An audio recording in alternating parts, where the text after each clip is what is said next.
to hear now from Mr. Osazé Moraldo-Bowen. Good evening.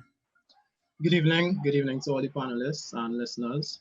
I am Osazé right now. I'm currently the Guild Public Relations Officer at the University of the Western East Cable. When I hear the topic about politics and youth, two things come to mind.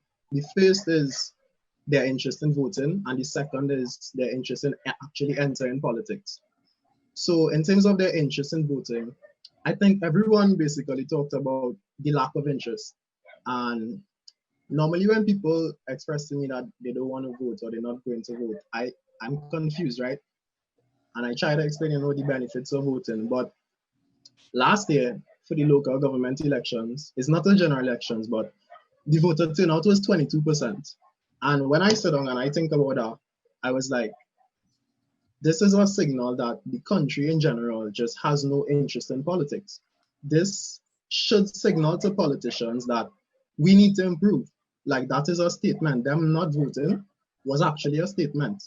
If one person doesn't vote, it mightn't change. But when collectively the community doesn't vote, that should be a signal that we need to improve as we being a politician. The second aspect in terms of youth going into politics, and we talk about the lack of interest. Firstly, I don't think there's a lack of interest, because being a UWI student and being on the Guild, and even our ex-St. Mary's College students, I know a lot of people interested in politics, but you have to know where to look. And secondly, it's not going to be everybody, but there's also a problem with this. So youth start interested into politics, like the youth leaders.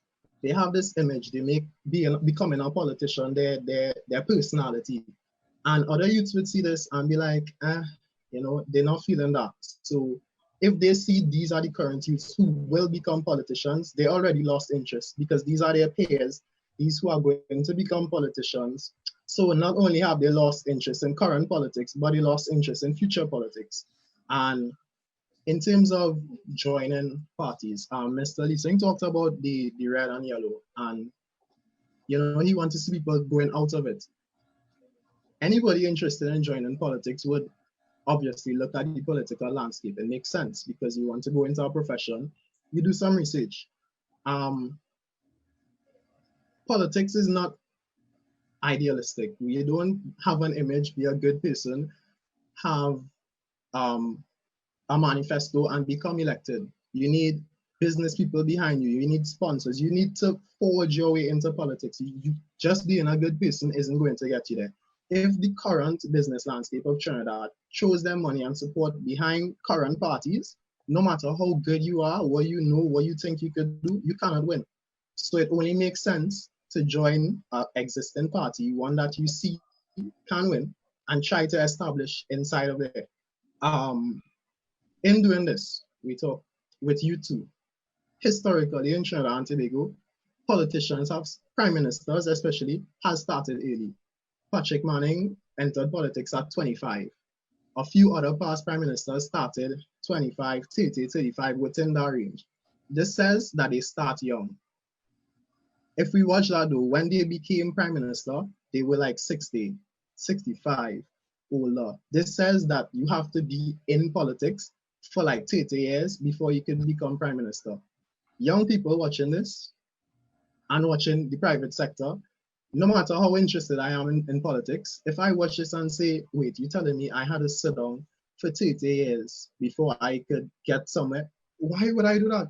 I could do an MBA in a business school, and under 30, I could become a C-suite executive. Why would I go and sit down for 30 years before I can make my way into in the political landscape of Trinidad? So this also makes people lose interest, no matter how interested they are at the start. So it have current people on the Guild who are interested in politics. It have a lot of youth leaders, and like the TT youth ambassadors, CARICOM youth ambassadors who are interested, but watching how it is and what they have to do, they lose interest.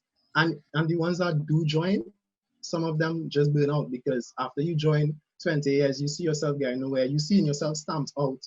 You could say, well, this might be for me. And as a few people rightfully pointed out, the private sector it's they look towards you. They look towards innovation. So that's where the intelligent people, the willing people would go.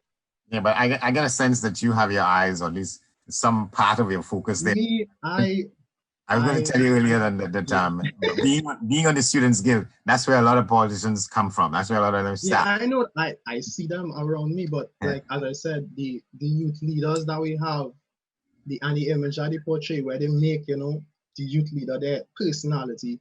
Even as I watch them as my peers, like I'm thinking to myself, like, would I vote for you? What are you in this for? What do you have to offer? Like, if you make up your mind too early that you want to enter politics, what exactly are you offering in politics?